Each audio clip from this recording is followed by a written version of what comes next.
Hey, what's up guys, Rev here. So recently the big topic of conversation on social media and among content creators has once again been reaction channels. Now, in a general sense, almost every video uploaded to YouTube is a reaction to something. Like this video is a reaction to today's topics. However, when we refer to reaction channels or reaction content, we're talking about the worst examples of it. Like people who sit in the corner of the screen, play someone else's YouTube video, and then once every minute or so say something like, "Whoa, that's crazy," and then they use that to financially profit themselves. Some of the worst examples of that include people like Pokimane, or historical examples like Suzy Lu and Jinx. And one of the worst offenders includes XQC, because even the least self-aware XQC fan knows that his reactions provide almost zero original commentary. He's basically babysitting his fans while he plays a video in the background. And recently he's been under fire with this viral tweet pointing out one of his recent reactions uploaded to YouTube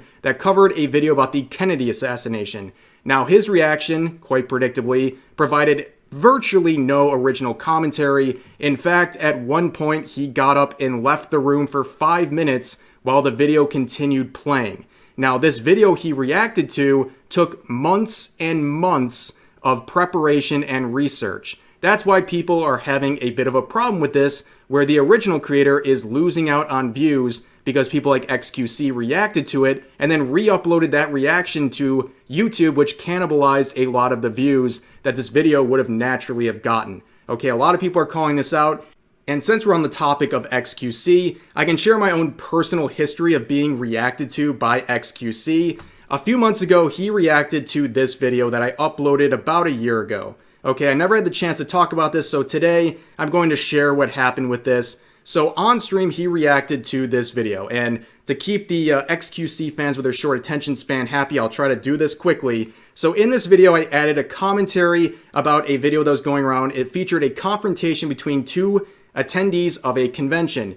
In that video, I said that both parties were wrong in different ways. I said the person holding the camera and confronting this woman was wrong because they were too aggressive and they could have handled the situation in many better ways. I said the woman holding the sign was also wrong because what kind of a freak brings this sign to a public convention where people are just trying to have fun? And yes, I do disagree with its message because there's no evidence or studies to support this claim that fictional characters lead to real-life abuse. I also think it's very, very dangerous to water down the term pedophilia to mean something like drawings. You are doing a disservice to victims of real CSA by reducing that term to something like drawings. You are hurting real victims by watering down terms like that to mean something like drawings. And of course, XQC's reaction to this was, well, brain dead, and that's pretty expected. For his very short reaction was basically him mumbling over and over again that this was a self-report, that me and anyone who disagrees with the sign was self-reporting. He was basically insinuating that me and my entire audience are pedophiles. And when you react to a video like that in front of over 50,000 people, it's unsurprising that in the minutes that followed, my channel was bombarded with hundreds of messages calling me and my community pedophiles. Now, unlike XQC's fans, I'm an adult, and unlike XQC, I have a thick skin. So these things just blow off my back, okay? I mean, it's expected when you talk about controversial topics like this, but I can imagine for a lot of other people, this would have been a horrifying experience, okay? But this led me down the hole of just knowing how dumb this guy is. So here's his content. He's judging people over drawings, claiming people are pedophiles or insinuating as such over drawings, and here's his reaction content and gameplay throughs of things like Nekopara, a game where quite literally every single character of this fan service game is underage, including sex scenes featuring lolicon. He's also playing games like Gun Gals, which literally the entire objective is to get upskirt shots of high school students. And on and on and on. He plays many different ecchi games featuring underage characters, but he's gonna judge people over the topic of lolicon. It's absolutely ridiculous. And speaking of bad takes about lolicon, it's Mudahar, everyone. Okay, all jokes aside, that's something we recently talked about. But unlike XQC, who's just generally dumb, Mudahar has bad takes about the things we just talked about, but he's also very intelligent on other topics, including what we're going to talk about for the rest of this video. So he quote retweeted the original tweet we just looked at saying, "Just a shame garbage like this fills the recommended tab," and that's very true. And XQC would respond with this reply saying, "I wonder what triggers people like you so much. Revenue share, audience split, algorithm?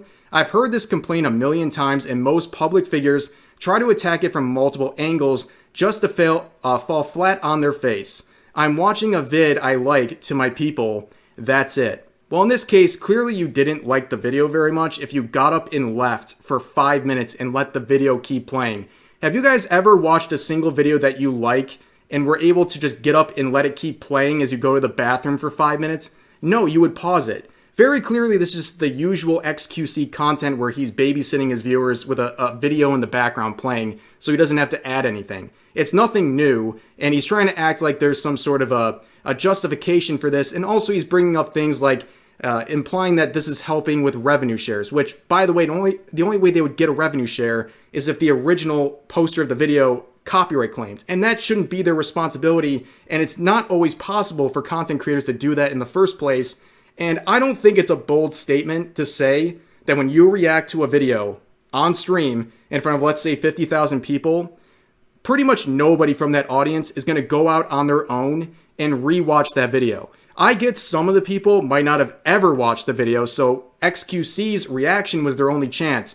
But there's plenty of people who would have watched it, but did not because they saw it already with XQC. And then when you re-upload it to YouTube in the form of a reaction video like this, you're cannibalizing even more views. This is not helping out the original poster. You're just stealing more views and detracting people and getting it so people will watch your reaction to the video instead of the original video. It's not even good enough just to have a Twitch stream reaction or a Kick stream reaction. You also have to have this YouTube reaction that's uploaded for everyone to see and also to burn into the algorithm and take more people away. But this was Mudahar's light novel that he wrote. Oh my God. Thanks, Elon, for letting people type all this with Twitter Blue. But he says, "I know you're not the brightest, but I didn't expect you to be this intellectually dishonest. Nothing inherently is triggering when you view live content on a different platform. It's when you re-upload the content to the same platform and have it copy the same metadata and to further cannibalize. I get it depends on the creator whose content you're freebooting, but in your own words just now, you claim that you are just sharing a video with your fans with no intention to critique or transform it for fair use purposes. We demonize individuals like Jinx back in 2017. In large, we do so as well today. This type of content is even frowned upon by YouTube in large or any web page as repetitive or duplicate content.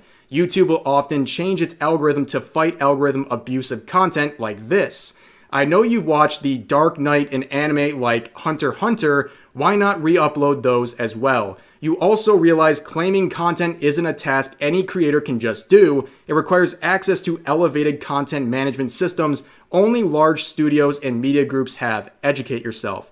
Which that last point is something a lot of people don't know. You have to be in contact with a group like an MCM, which is a terrible idea, in order to have access to get these revenue sharing programs. It's very complicated, and it's something the average person, the average YouTuber, doesn't have. And also, just pointing out this whole thing with the cannibalization, I mentioned already, it's very true. You are definitely taking away views as someone as large as XQC, providing a very laxed reaction. And I'm a person with a huge and expansive view of what is transformative.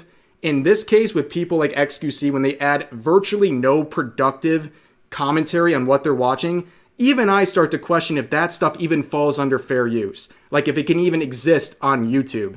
You know, that is something that is a very real question to ask when there's so little offered by the person reacting. But XQC would respond with his own light novel saying, "Damn, I knew you liked using big words so that people would give your takes more importance, but filling your unfounded criticism full of personal attacks and using anecdotal evidence to prove that the content is cannibalistic by nature, I get it now. It's all for show. You have no substance. I guess it makes sense that you are upset everyone is going to react to actual good content instead of whatever you post. Little brother used a 2017 example twice and tried to cash in his win early. This might get you Twitter drone likes, but you know how this works internally. You have the stats to back it up. you didn't use any because you know it will show the exact opposite of the phenomenon. Also, I talk to most of the YouTubers I take big content pieces from to react to, maybe send Daily Dose of Internet a call and compare numbers on uploads/reacts. I'm on the defense, so I'll let you pull some stats up. After all, I'm the dumb one, right? Yes. Until then, keep molding, little brother. We both know why you posted that tweet in the first place. Insecurity is an effing bitch, isn't it? Bites you when you least expect it and makes you look weak. Also, don't make a money argument type. I'm probably the one that cares the least about residual YouTube ad revenue. It comprises of maybe 1% of my total income. I do it to please my community. You know this already anyway. You just keep pretending you don't. Now write another essay to farm impressions. Maybe you generate enough Twitter rev to shut the F up the next time you wake up and feel like a weak-ass soy boy. Take care. Yeah, so for a guy saying that you're basically providing no actual arguments and doing personal attacks, XQC just wrote a light novel attacking Mudahar and basically adding no real argument and calling him a soy boy and then just flexing how much money he makes. That's a pretty terrible response, and of course, people still eat this up like, oh, you owned him, when there was literally no substance out of all of these words. But of course, Mudahar would take an opportunity to dunk on XQC because in part of his response, he said he reacts to good content instead of whatever you post. And of course, XQC has responded and reacted to Mudahar's content. And I guess at this point, XQC's reacted to so many YouTube videos, he can't even keep track. Like his brain can't even hold the memories of what he's doing anymore. But throughout all of this, there was another figure, a YouTuber, to enter the scene named DarkViper, who has taken many chances to challenge people like XQC and Hasan Piker on their reaction content. And based on some of the things that XQC said publicly, he took that as an open challenge to any YouTuber to debate him on the subject, one that DarkViper is willing to take. And in a video he shared, he was told that XQC was talking shit about him on stream, so he made this video. And also this source, I'm a voice actor for GTA 6. I'm sorry to pull back the magician's curtain here. It's a meme in his community, but it makes it a little bit more funny. But he shared this in the video, where he gave XQC a whole breakdown of everything. A paragraph equal to the ones that he's been typing onto Twitter, walking through everything that is wrong with what he's doing, and giving him even timestamps of videos he's made about the related topics. He literally holds XQC's hand through all this and makes a very neat and concise guide of how to approach him and this topic in a potential debate about it. And of course, this video and tweet was met with XQC's reply right here saying, "Bro, I deal with 200 things per day. A quick Google search will get you there. I sent you 3 words. I woke up to what looked like an extract of the effing Bible," ironic based on his last tweets. "I closed my phone and drank a root beer. It's not that serious." Where this user replied, "Won't read for 2 minutes, but will watch someone else's work for 90 minutes. Incredible." Where XQC replied, "One gives a headache, the other cures it and prints paper. This is a no-brainer, literally." Yes, reading 2 minutes worth of text will give this man a headache. That is a bit of a cell phone, as pointed out by DarkViper here, an official voice actor for GTA 6, so you know you can trust him.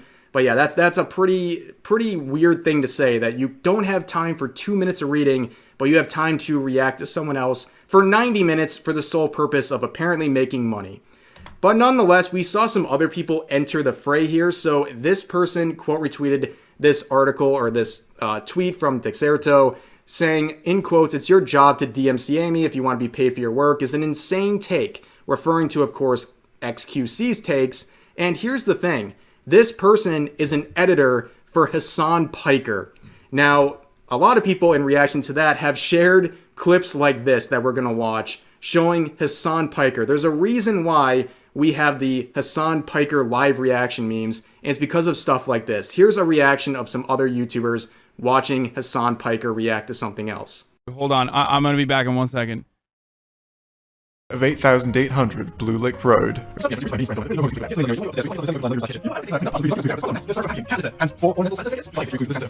Just rubs me the wrong way. Like, how do you think of your viewers to just stream your break? Dude, what am I supposed to do? Die? Like, I don't... It's either this or I die. It's either this. The only thing keeping me from death is C-tier drama.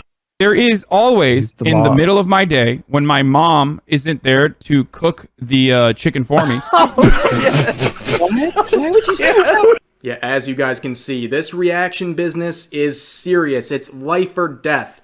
I can't get over that quote. Sometimes my mom's not making me chicken. Like, dude, please. Like, the CIA couldn't have tortured that sentence out of me, okay? But nonetheless, you understand what we're talking about when we refer to reaction channels. And I think at this point, you can understand why people might have a problem with them cannibalizing views from the original creators of the videos they're reacting to. But obviously, today is a pretty loaded topic, so please feel free to share all of your thoughts in the comment section down below. I hope you guys enjoyed this video, and I'll see you next time.